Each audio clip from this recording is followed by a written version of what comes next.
Okay, so today our notes look a little bit different than they have been in the last couple of weeks because I think that the way that I have this organized makes it a lot easier to understand as opposed to all of this information being on like 4 different pages. So the reason I like this arrangement is because it shows what slope is, okay, what does it tell us, and how to find it. Now, today I'm going to show you how to find some of this, but really we're just going to be focusing on what does it tell us and how do we use slope, okay? So my objective for today that you're going to write in this itty bitty spot, okay, so write small and legibly, okay, is I can describe what slope tells us and how to find it. Okay, so I can describe what slope tells us and how to find it. Oops, I'm sorry. You don't have full view there. Okay? So the important thing to know about this page is there's kind of 2 different sides to it. Okay, there's the what slope tells us, which is the side we're going to start on, and there's the how to find slope. So I'm going to highlight, you can circle, you can box, do whatever will help you. Okay, the arrows that is the what slopes tells us, I'm going to do those in orange, and then I'm going to do the how to find slope arrows in yellow so that you know the difference. So this one is a what slope tells us, as is this one, and that one. Okay, those are all what slope tells us. Okay, and then that leaves these other 3 for how to find slope. I'm going to do those in yellow. And you can do whatever works best for you. Okay, but that just helps you remember which is which. Okay, so our big idea is slope. Okay, so I'm going to start with the what slope tells us side. I'm going to start with these ones because we'll kind of use what we write down over here to work through this stuff over here, okay? So you guys are not unfamiliar with the term rate of change. Okay, we talked about it last topic. Okay, so remember rate of change is how one variable, and we're going to say y, changes in relation to the other. And that's going to be our x, okay? So how one variable, y, changes in relation to the other, okay? So some examples, and I'm going to be switching pens a whole lot here, so you can do that too if you would like, or you don't have to. Okay, some examples are price per pound, okay, like if you go buy hamburger, okay, the price per pound increases as you buy more, okay? Miles per hour, okay, the faster you drive, the more miles you can cover, okay? And then another example is cost per month. Okay, those are all examples of a rate of change. Like if I said my apartment was $700 per month, that's a rate of change. Okay, how my cost varies against the month. Okay, remember that when you are finding rate of change, you always do change in your dependent variable. Okay, the thing that depends on the other, or that's my y, okay, divided by the change in my independent variable. And remember that little triangle means change. And if my dependent variable is y, that makes my independent variable x. Okay. So if we knew what the slope was, that would tell us the rate of change of that equation or that function or that situation, whatever it is. Okay. Now we're going to move on to equation. Oops, nope, I'm lying. That's not the right side. Okay, so we're going to go on to direction. So when we have a slope, okay, when they give us a number for slope, it tells us direction. Okay, so we can have an ascending line. Okay, ascending. Okay, and that comes from a positive slope. Okay, if we have a positive slope, it's going to go up that direction. Okay, from left to right. Remember, you're always looking left to right when you're looking at a graph. Okay? Okay, we could have descending slope, like this, or a descending line. Okay, so it's direction of my line that it's talking about. Descending, well, if ascending is from positive slope, okay, descending is from a negative slope. Okay. Okay, well, I could have a horizontal line like this. Okay, that would come from a slope that's 0. Okay, slope equals 0. Because when I did my change in my y, there was no change, so there was a 0 on top. So I got a 0 slope. Okay, or I can have a vertical line. Okay, vertical line comes from a slope that is what, I don't know if you've heard this term, but an undefined slope. And when we get to the back, I will define that a little bit more. Okay, so you might have an undefined slope, and that would give you a vertical line. Okay, okay, now we're going to talk about steepness. Okay, so I could have a line that's not very steep. Okay, not very steep. I could have a line that's a little bit steeper. Okay, or I could have a line that's really, really, really steep. Okay.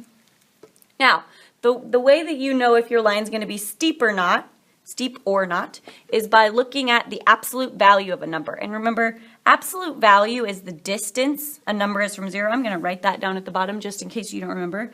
So absolute value is the distance a number is from 0. Okay, and that an absolute value is always positive because distance isn't negative. Okay, so absolute value is always positive. Okay, so like the absolute value of 4, well, 4 is 4 away from 0.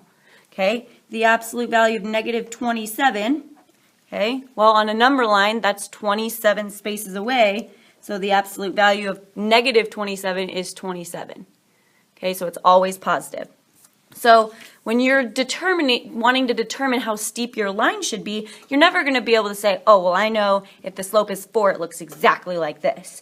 Okay, but generally you can say the larger the absolute value of the slope, the steeper the line. Okay, because even if it's negative, it's still going to be very steep. It's just going to look more like that. Whoops, like this one. Okay. Instead of going this way, it'll go like this, but it'll still be steep. Okay. Okay, now we're going to move on to ratio. Okay, so our slope also tells us that ratio, that change in y divided by the change in x, or that's I'm going to write out change in y divided by the change in x. Okay, y always goes on top. Don't forget that. Okay. And then this might be something you've heard or you might not. Another way that you can think about slope, like if you think about like a skiing slope, okay, you're thinking about how much you're going up. Okay, that's your rise. Okay, but you also have to take into account your run.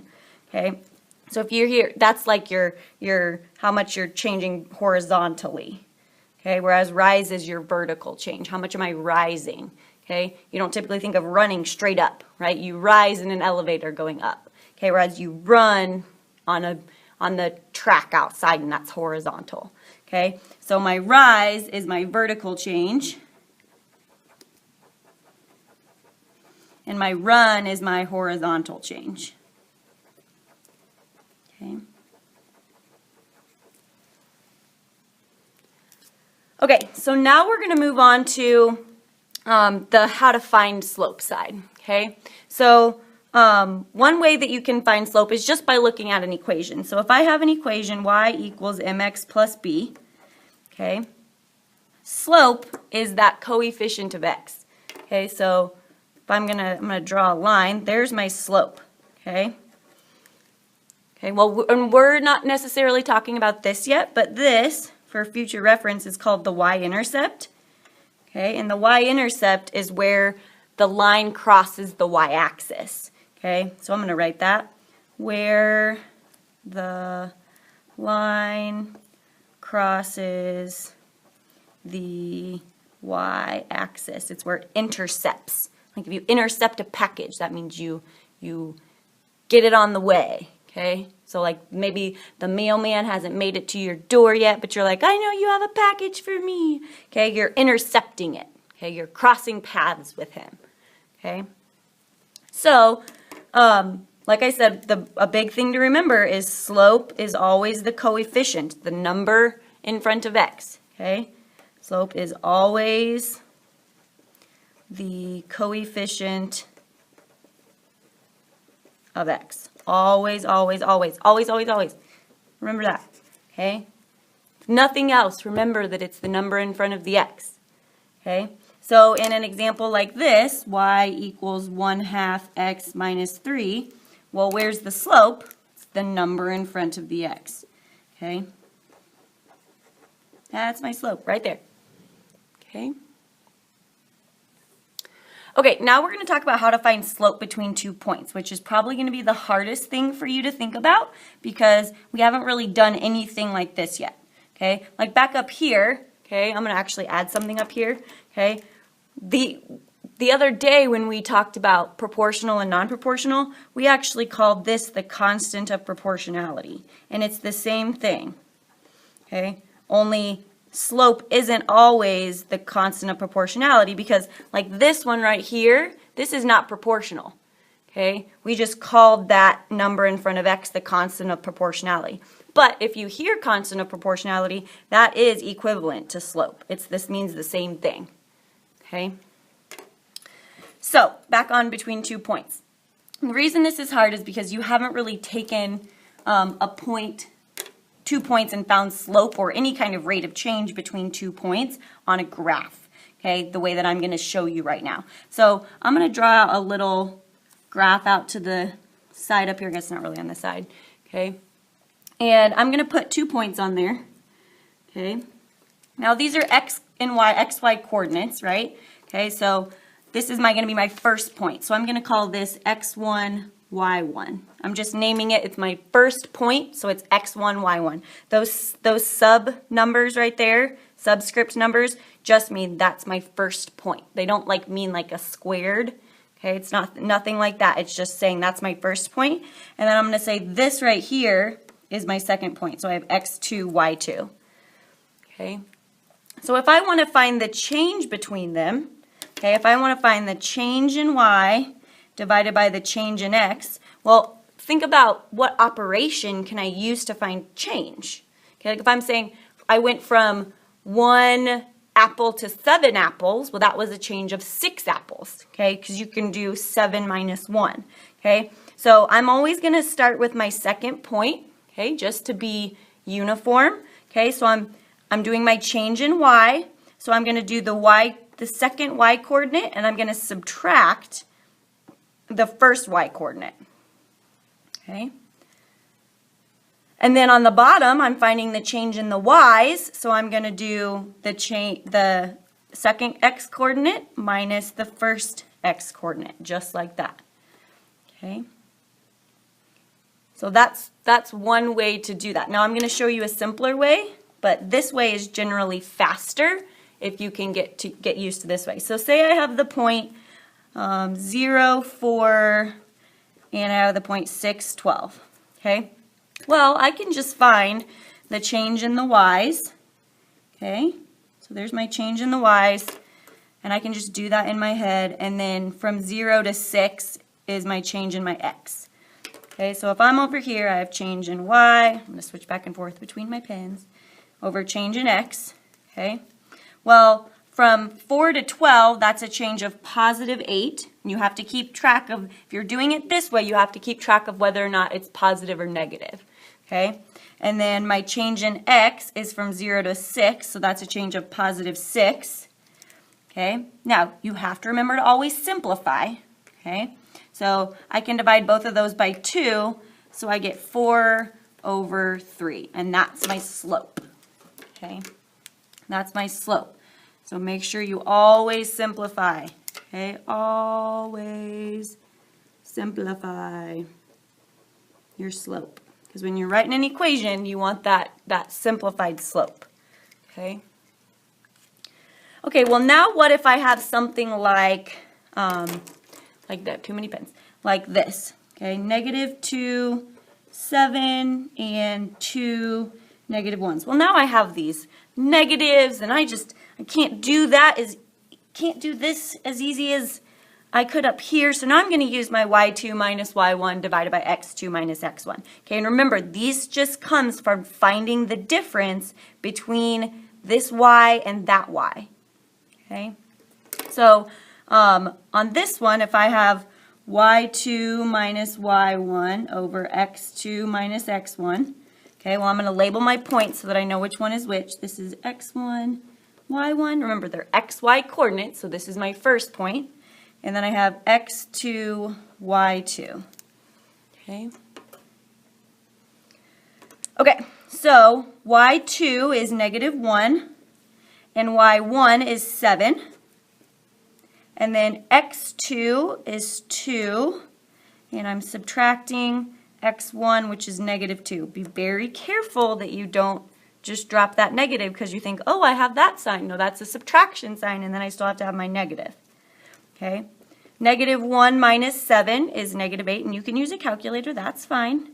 Okay, and then 2 minus -2, well, remember, subtracting a negative is the same as adding a positive, so 2 plus 2 is 4. Okay, and if I do -8 divided by 4, that gives me -2. So the slope between these 2 points is -2. Okay. And if you looked on a graph, you could do rise over run, just like we talked about, kind of, you can find the constant of proportionality by just looking at how the graph changes for 1, okay? But this is a very, very efficient way to do it. If you want to stick with this, that's fine, but it gets kind of complicated when you get negatives in there, because it's hard to think, what's the change from -2 to 2? You'd probably have to do that on your fingers, okay? And I want to try to avoid that as much as possible. Okay, so now we have from a table, which is a little bit easier. Okay, so what you're looking for here is you're looking for a constant ratio, not ration, ratio, and that ratio is y over x, okay, of change. Okay, that's what we had talked about as our constant of proportionality. Okay, so I'm going to look at my change in my x's and change in my y's, and then I'm going to divide. Now, it does not have to be, okay,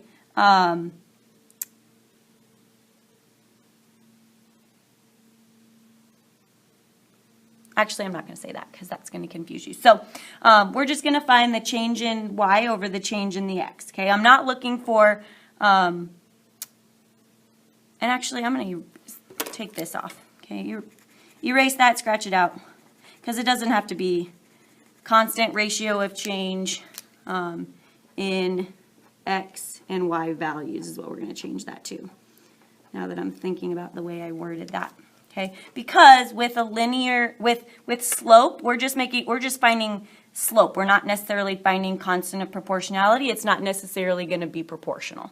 Okay, so sorry if I confused you on that. So it's just that constant ratio of change in x and y values, okay? So from -4 to -2, that's a change of +2. So we're kind of going back to what we did last topic in topic 7 and saying, okay, what is this linear? Okay, this is how we're checking to see. If they say find the slope of this, they're already telling you that it's linear, so you just need to find the slope. Okay, so that's that change in y over change in x. Okay, we're going to need that change in y over change in x. Okay, so -2 to 0 is +2, 0 to 2 is +2. Okay, so there's that constant change on that side. Okay, from -2 to -1 is a change of +1. Again, keep track of your signs, okay? It's important that you know if it's positive or negative.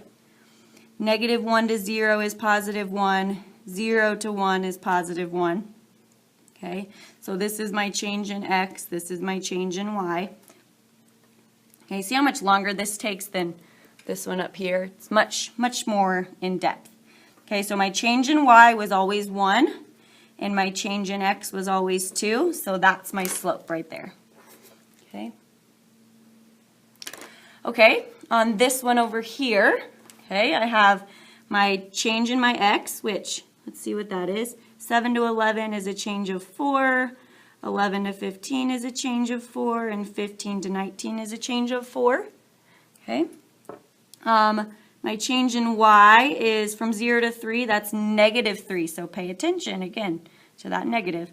-3 to -6 is -3, and -6 to -9 is -3.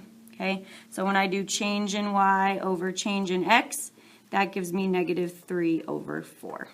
Okay, so that one is my slope for that. Okay, and again, remember, okay, y is always on top. Remember, y is always on top. Okay. Okay, I'm going to go ahead and flip over. We're going to do the back side. There's a couple things I want to write. This won't take that long. Okay, so we're just going to kind of sort the types of slope and then what that looks like on a line and then a graph and then equation examples. So say we have a positive slope. Okay. Okay. Remember, positive slope is a diagonal ascending line. Okay. Oops, diagonal ascending. Okay. That looks like this. Okay. And then in your equation, you have x and y. Okay, and it'll be important to remember that in a minute. Okay, so in your equation, you have x and y. Okay, so an example is y equals 2x. Another example is y equals 1/2 x. Y equals x minus 3, and y equals 4x plus 5. Okay, those are all examples of positive slope. See how all the numbers in front of the x are positive? Okay. Well, we might also have a negative slope. Okay. I know we don't like to be negative, but sometimes slope is negative. Okay. That is also a diagonal line. Okay, but this time it's descending. Okay, it's going down. Okay, negative. Okay, so it's going down like that. Okay, this one you also have x and y in your equation. Okay, but now the numbers in front of your x are going to be negative. So y equals -x, y equals -3x plus 2, y equals -1/3 x minus 7, and y equals 5 minus 2x. This one's weird because it's not in the same order that we're used to, but the number in front of the x is negative. Okay, so that's a negative slope. Okay. Well, then I might also have 0. Okay, I might have a slope of 0. Okay, that was my horizontal line. Okay, and that looks like this. Okay, now this is where this part changes. Okay, with the horizontal line, okay, you have y only. You only have a y in there. Okay, so y equals 5. It's because it only goes through that y-axis. It doesn't touch that x-axis at all. It's all the same y value. Okay, so y equals -3, y equals 0.3, y equals 0, y equals 1/2. Okay, those are all, okay, all horizontal lines. Now, all points on there have the same y value. Okay, all points, same y. Okay. Okay, well then if we go to an equation with an undefined slope, okay, and I'm writing this up in the top so that I have room to write some stuff down here. Okay, the reason that it became undefined is because there was no change in x value. Okay, so the x value was the same. And remember, the x value, when you're doing change in y over change in x, okay, is on the bottom, okay? So if I have no change, that means change in x equals 0. But if I have that, I have 0 in the denominator, and I can't have 0 in the denominator. Okay, if you have Siri, ask Siri why 0 divided by 0, or what is 0 divided by 0, and she'll tell you why it doesn't make sense to have 0 in the bottom. Okay, so that would give us change in y over 0, and we can't have 0 in the bottom, okay, in the denominator of a fraction. Okay, so that gives us a vertical line, okay, which looks like this. Okay, and then this is where we have x's only, okay, in our equation. So x equals 12, x equals 3.5, x equals -6, x equals -5/3, x equals 7, okay? And just like with the 0 slope, okay, where it had all the points have the same y, on an undefined slope, all points have the same x. Okay. Okay. So now one other thing I want to add is that one of these is actually not a function. Okay. So if you had to guess, pause me, take a guess, which one is not a function? Okay. So hopefully you were able to figure out that this one is not a function because all of the inputs are the same. They're all the same x value. That's bad. It doesn't pass the vertical line test. Okay? So these three are functions. Okay? Because each input, okay? Each input x has one output, y. Okay? We only want each input to have one output. Okay, whereas this one, not a function, because it's all the same input. Okay, that's bad.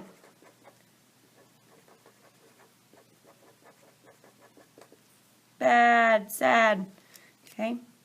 Now, there's no U-tries on this. We'll be doing a special activity in class tomorrow, so I will see you then.